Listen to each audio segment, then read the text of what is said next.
Now I'm going to give you a step-by-step tutorial on how to mix those three in order to create your own unique blend. Let's get to knowing what I have in front of me right here, because I have a few things that I want to share with you guys. So, hola mi gente bella y bienvenidos a mi canal. My name is Sandra if this is your first time here, and welcome to my channel. In this channel, I'll be speaking and you'll be learning about everything high-end and luxury candle making business tips. So without any further ado, let's get into the video.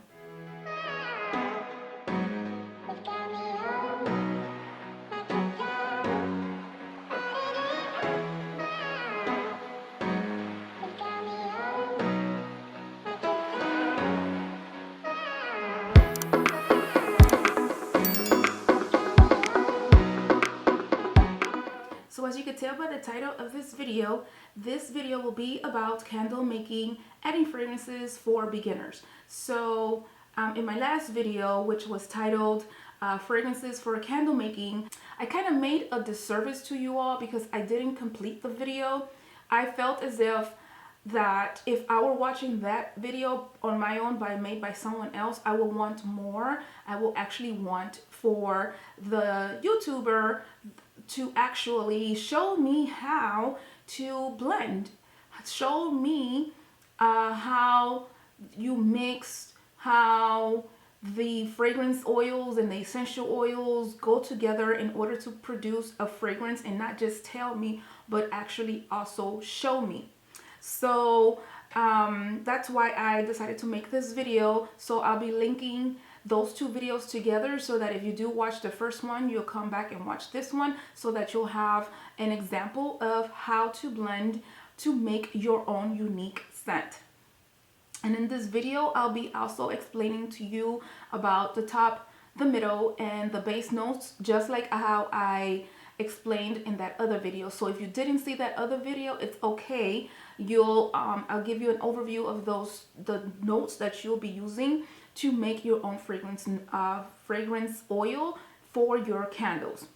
Now, the top note is usually the first scent that you smell when you pick up a fragrance oil or a candle, or sometimes a perfume or a cologne.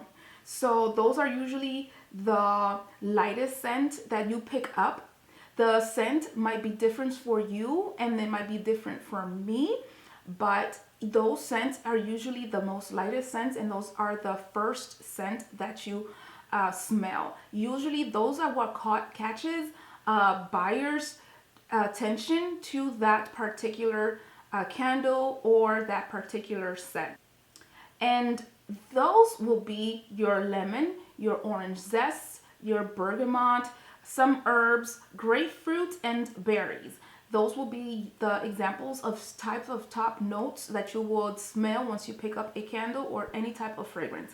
Now, not to say that those will be the only ones that you could use, but those are the ones that are primarily used, and those are the ones that it is scents that you could find in most of the fragrances that you do smell. And also those are also the scents that belongs in that family that stood out to me the most. So that's why I put this in this list. But the list of top notes are endless. The next note will be the middle note. The middle note is the heart of the fragrance. It is the longest lasting fragrance. When you burn that candle, you'll first burn off the top note, and then you'll come to the middle note, and the middle note is the one that lingers the longest, and it's also the strongest smelling scent. Now, the examples in this type of middle note, you'll have your jasmines, your lavenders, your corianders, your nerolies, nutmeg. You have also your ylang yangs and your roses, your geraniums, and your lemongrass. Not again, those are not the only scents that belongs to the middle note family, but those are the ones that are the most pronounced, and those are the ones that I usually use in my candle line, so that's why I mentioned them here. Now, the last notes that you will smell when you pick up a candle or any other scent, it will be the base note. These types of notes give the fragrance its full body effect.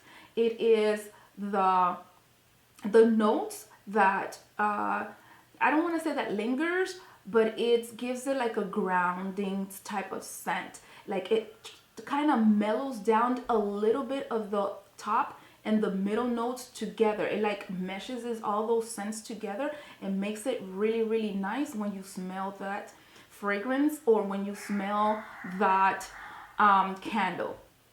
Now, example of these types of notes will be your cedar woods, your sandalwoods, your patchoulis, your ambers, and your oak moss, and also your musks. So, and oh yeah, and vanilla. So basically, the scents that are the strongest are the ones that will ground your fragrance oil. So these are scents that are usually darker in color, and they will be the most yellowish in your fragrances. So once you pick up a fragrance that is very dark in color, those are usually the fragrances are more grounding and note fragrances. So now that you know about a little bit about the top, the middle, and the base notes, now I'm going to give you a step-by-step tutorial on how to mix those three in order to create your own unique blend. Let's get to knowing what I have in front of me right here, because I have a few things that I want to share with you guys.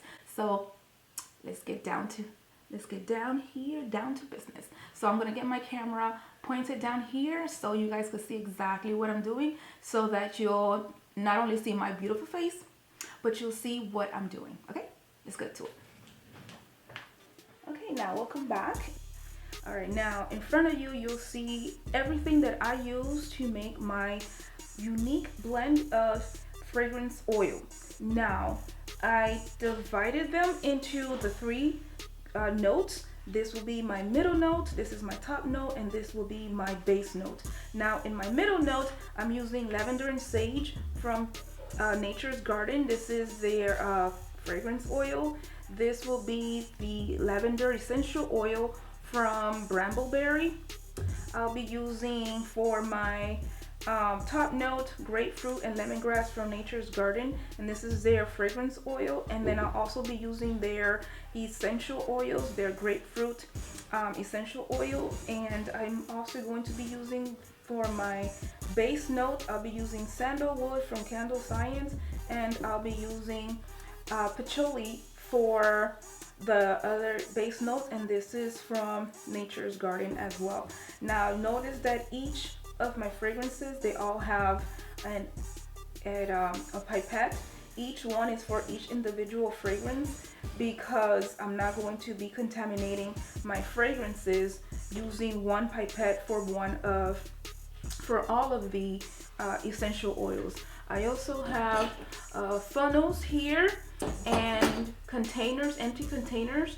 We're only going to be making 4 ounces today, but if you are going to be doubling it up, you could use, this is a 4-ounce bottle, and this one is an 8-ounce bottle if you're going to be doubling up your fragrance. So make sure that you get a dark colored container to put your fragrances in, because dark colored containers actually gets the light away from the fragrance oil and makes it last a little bit longer. Now this right here is my game-changing wick placeholder for each individual glass jars. So it goes in here, and I'll be showing you this in a minute. And so you'll have exactly a clue of how to do this, and I got this from Candle Science. Obviously, you're going to need alcohol to wipe down your surfaces. I had already done that. And also to wipe down the inside of your glass jars to make sure that your wicks sticks well to the inside of your glass containers. I was going to use glue gun, but I didn't want to use the glue gun because it leaves a hot mess. See what you did there. Okay, so it leaves a mess in each of those, so I'm not going to be using a hot glue gun, but I am going to be using wick stickers, which I have right over here. And then you're going to need an actual container in which you're going to be mixing your fragrance oils. And this one is from the dollar store. And you're also going to be needing a scale. This scale reads grams, pounds, and ounces. And it is a little bit beat up because I use it a lot. So, but it works good. So, a scale, handy dandy scale. And I have a stirring spoon. Obviously, you know I had to be a little bit bougie with my stirring spoon. Gold, I like gold. Okay, and then we have a stirring rod to stir all of our ingredients together. And then we have warning labels that goes on the bottom of each jar. And I have little stickers labels, and they're blank, and I'm going to be adding those to each of the glass containers because I am going to be utilizing 3 different wicks from the HTP series. So 83, 93, and 104. And this is the one from Candle Science, but they no longer have this, and I got these from the Flaming Candle. And then lastly, well, not really lastly, but I do have different types of wick holders when you pour down your wicks, so you could center it and then have your wick standing in the middle of your wax as it cools down to become a solid form. I do have cotter pins. I have the wicked bow ties. And I do have chopsticks. Okay, I know these are food related, but chopsticks are very good in holding your wicks. If you have a large container, like for these, it's not that efficient, but you could, if you have only one of these, you could use it for 2 containers, but it works well when you have a wider mouth jar, and it sits perfectly on there because these are too small and it'll fall in, obviously. And also the cotter pins, the same thing. I mean, it could reach but barely reach, and then it falls. So the chopsticks, but it has to be the chopsticks that comes with the little tabs at the end, because if it doesn't have this tab, then it's not gonna work. So yeah, you need the one with the actual tabs at the end because they actually held everything together really nicely. And then I have the popsicle sticks. Yeah, I have the popsicle sticks that I drilled a hole in the middle when I used to use these, but the only thing I don't like about this is that it doesn't hold it in place tight enough, so I'll have to use tape in order to tape it down so it could stay. You could also use clothespins. I've seen that, but I don't have any clothespins, so I didn't use any clothespins in my video, and I never use clothespins, so these are the only 4 options that I used in the past. But I've transitioned over to the cotter pin and to the chopsticks, which work very well with my large wide diameter jar. So the first thing that we're going to be doing is we're going to be mixing our fragrances. So we're going to turn on our scale, and notice that I put my actual mixing container on there before I turned it on so that it won't take the weight of the actual container. So now we are at 0 ounces. I'm gonna try and see if you guys could see this better. All right, so now we have our scale set to 0, and what we're going to be doing is we're going to be adding 2 ounces of lavender and sage. Okay, now is the time that I'm going to be needing the pipette, and make sure that you have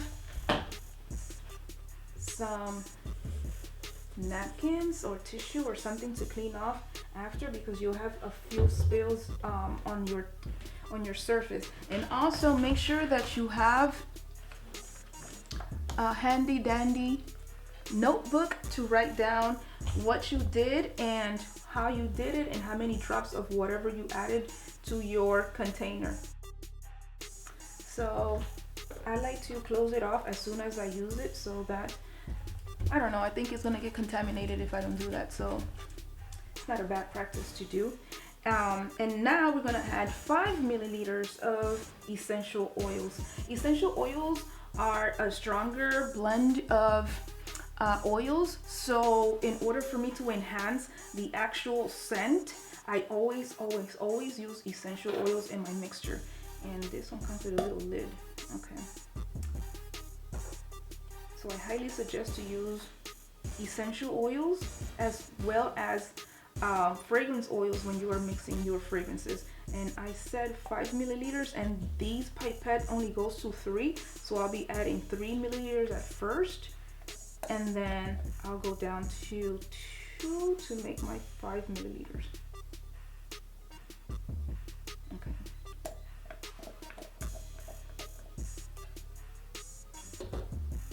And then again, we're going to close this off because we want to maintain its purity. And we're going to go ahead and mix that up. The next step is we're going to add our top note. And in our top note, we're gonna add just 1 ounce of grapefruit and lemongrass from Nature's Garden. Let's tear this back so we can be completely sure that we're using only 1 ounce.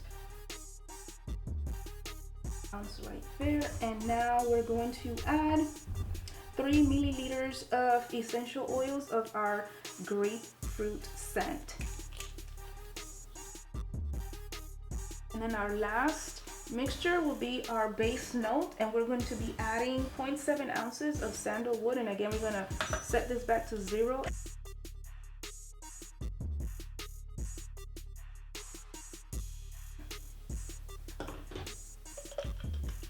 And now the last scent we're going to be adding 1 milliliter of patchouli.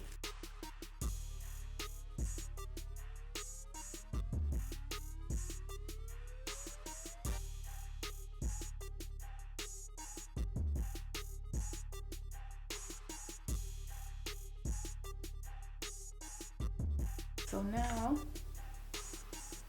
oh gosh, it smells so nice. It smells really, really good.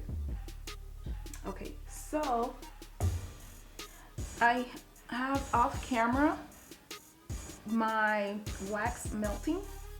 So let me just turn this one off because we don't need that anymore. In the meantime, I will go ahead and put the wicks in here. So our first one, let me label that first so I won't get confused. So I'm going to be using our little label that I cut up.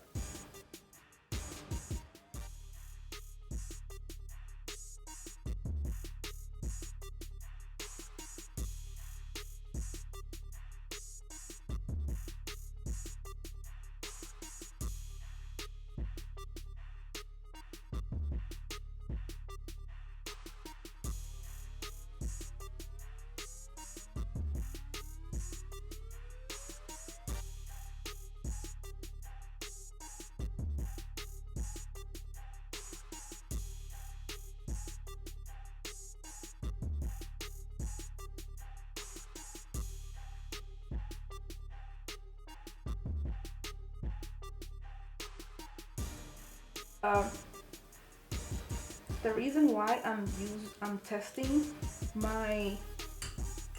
this fragrance is because I obviously, like, this is a new blend. I have not used this blend before. So like I said in my previous video, whenever you make a new blend, whenever you change any variables on your containers or on your products, you're always going to be testing. I already know that in these containers, The 93 is the one that fits this container, but I went one down, which was 83, and I went one up, which is 104. So that's why I tested 93, 83, and 104, because I know that it fits 93, but I want to make sure that because this is a new blend, that it actually fits the 93. Maybe it goes a little bit down to 83, or maybe it goes up to 104. So this is why you should always you should always test your fragrances when you change something in it. So you need to make sure that your wax and your containers and your wicks also works with your vessels and with your fragrance that you just made today or any other day. So let's go ahead and put the wicks in there, and we're going to be using the 83 first. I'm going to move this to the side so you guys can see what I'm doing.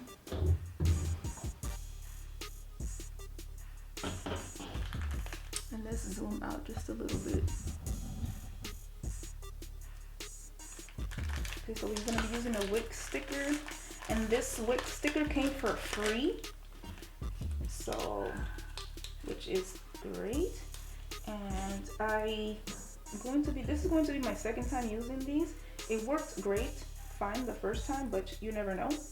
And this is the wick centering tool, so we'll use that. And all you have to do is just pull your wick into the center. There is this magnet that attaches to the magnet of the actual wick, and then it holds it in place. You take out your little sticker, you put it in here, because this is our 83. Oh shoot. Oh, you know what we didn't do? We didn't clean our jar. So let's go ahead and clean our jars before we add our wicks. Oh, right here, it doesn't reach the bottom, so I have to adjust it. All you have to do is just bring this down, let it go, and then press it, and then this will be your wicks. And there you go, a perfectly centered wick. Yeah.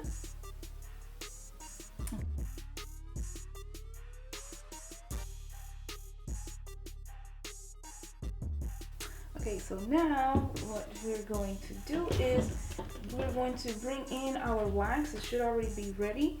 And actually, let's put in our cotter pins. I'm going to use one with the cotter pin so you can see how the cotter pin works. I'm pretty sure you guys seen this before, but not in my channel. These nails will let me work. Let me be great, bro.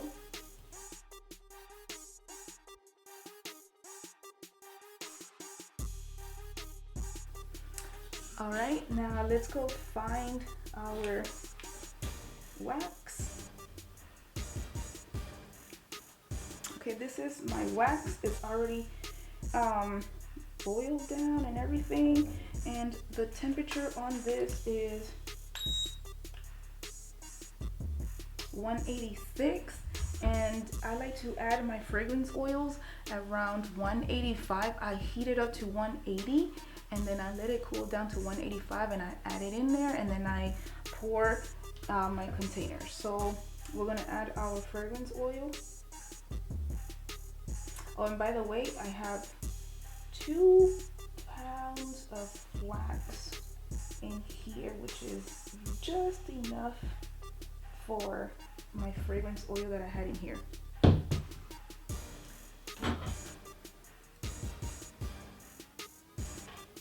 We're gonna stir for approximately 2 minutes. Okay, so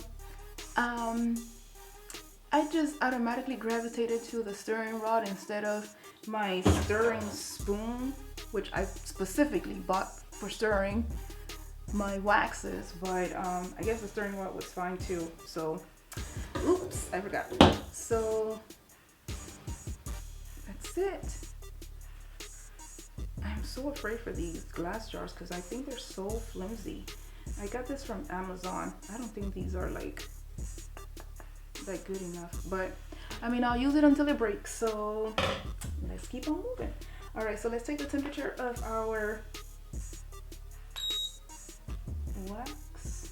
It is at 165, which is a perfect temperature to pour in. My room is pretty warm, so I'm not gonna heat up my containers, but heating up your containers makes your wax adhere to the outside of your jars perfectly. But because my room is pretty warm, I'm not gonna use my heat gun, so I'm just gonna be pouring it directly into the actual containers.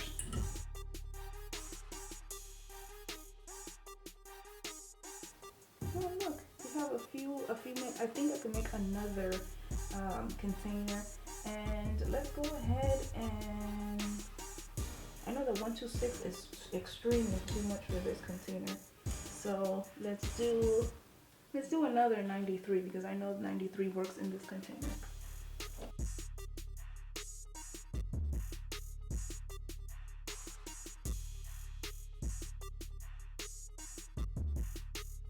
Okay, so now we set these aside, and then hopefully we have some nice looking and nice smelling candles. And from right now I could smell the very top note, base note, and middle note goodness in this fragrance oil. Okay, so this has been a few days later, as you can tell by the difference of my clothes.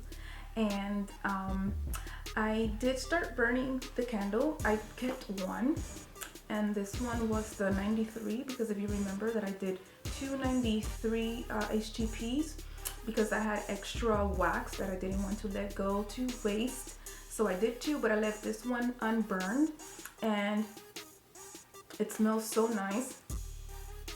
Very refreshing and very smooth. Like, it has a very clean, refreshing scent. And I really like the smell, and it really smells nice. And I hope you guys are able to make this fragrance at home.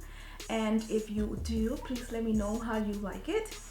Comment down below and let me know. I did start burning the waxes, and what I found out was that if I were to make this fragrance again, I would probably put it as HTP 73, because the 93, which I thought was the perfect size for this container, did not work. It was just the flames were too big. It did start out sooting, which I don't like. The 104 obviously was just not the size at all, and the 83 did not soot at all, but the flame was just a little bit too high for my liking. And I would go ahead and test this out again with HTP 73 to see if the 73 works a lot better. So again, this was a brand new blend that I did together with you guys, and I can't stop smelling it because it smells amazing. And really, bro, like, my alarm just went off in the middle of me filming. Anyways, yeah, so this blend was really nice. And if you guys make it, like I said earlier, please share your thoughts on this blend and let me know if you enjoyed it or you didn't enjoy it. What kind of smell did it remind you of? Again, like I said earlier, my son said that it smells like the outdoors for him. It reminds him of the spring, and it reminds him of the outdoors, and I kind of tend to agree with that too. So let me know what you think about this fragrance oil, if you have mixed it. If not, let me know what other fragrances you want me to mix. Then let me know. If I could mix it for you, just let me know down in the comment. My book is still out. It's still for free. It's in the description box below, and it's also in the pinned comment. I'll put it on the pinned comment as well. And I hope you enjoyed this video. I hope this video would enlighten you a little bit about how to mix fragrance oils and how you could put any kind of quantity into your mixes to create your own unique blend. And if you like this video, give it a thumbs up, share it, subscribe, hit the notification bell to be notified of my upcoming new videos. Until the next time, guys. Bye, mi gente bella.